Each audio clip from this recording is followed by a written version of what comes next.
Welcome to Chanel. The latest Crimea might once again be in Ukrainian forces' crosshairs because a dispersed Russian military. A drone attack on Russians in Crimea was launched Thursday morning on the Crimean port city of Sevastopol, according to a telegram post by the city's governor, Mikhail Razvozhaev, although he did not explicitly blame Ukraine for the attack. He wrote that 2 unmanned aerial vehicles (UAVs) were shot down over the sea, and that our defense forces continue to repel the attack.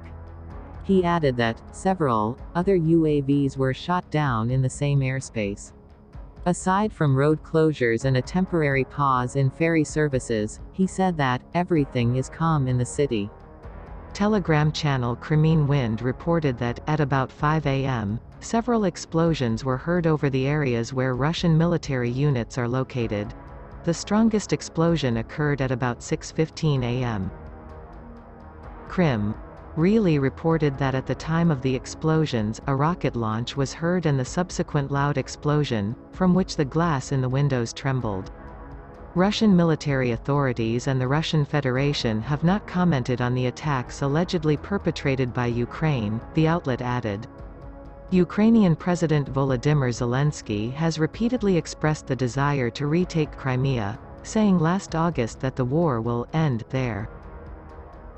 Russian President Vladimir Putin has vowed not only to maintain Crimea as its own, as it has since the 2014 annexation, but also to keep the additional 4 Ukrainian territories, Donetsk, Kherson, Luhansk and Zaporizhia, it annexed in September 2022. A referendum followed and was viewed as a sham by the majority of the United Nations General Assembly, as well as Western allies of Ukraine. U.S. Secretary of State Antony Blinken has expressed hesitance with Ukraine's attempt to reclaim the territory annexed by Russia in 2014, saying it would not be wise at this time, Politico reported Wednesday. That perspective has been echoed by Joint Chiefs Chairman General Mark Milley, who called it very, very difficult to militarily eject Russian forces from all Moscow-occupied territory in Ukraine, including Crimea. Senior Pentagon officials shared similar views with the House Armed Services Committee this month. Hilary Apple, government professor at Claremont McKenna College in Claremont, California, told Newsweek that any Ukrainian attack on Crimea risks a disproportionate response from Russia. Such was the case following Ukrainian forces' explosion of the Kerch Bridge in October.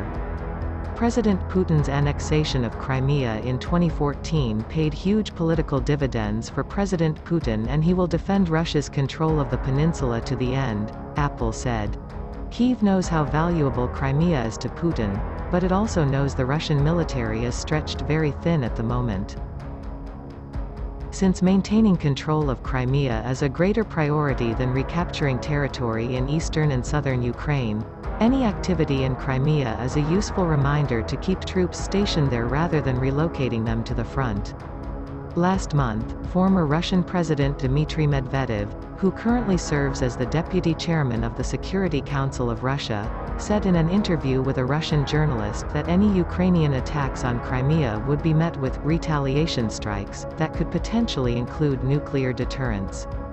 Arkady Mashes, program director for the EU Eastern Neighbourhood and Russia Research Program at the Finnish Institute of International Affairs, told Newsweek that Ukraine retaking Crimea is difficult to imagine at this point, taking into account the small size of the isthmus, which facilitates its fortification and defense, as well as Russian air and naval superiority. However, they need to demonstrate that Russian forces and other objects in Crimea are not safe and can be attacked, Mashes added. Even relatively minor successes in this context would produce a noticeable political and PR effect, as it was with the explosion on the Kerch Bridge in October.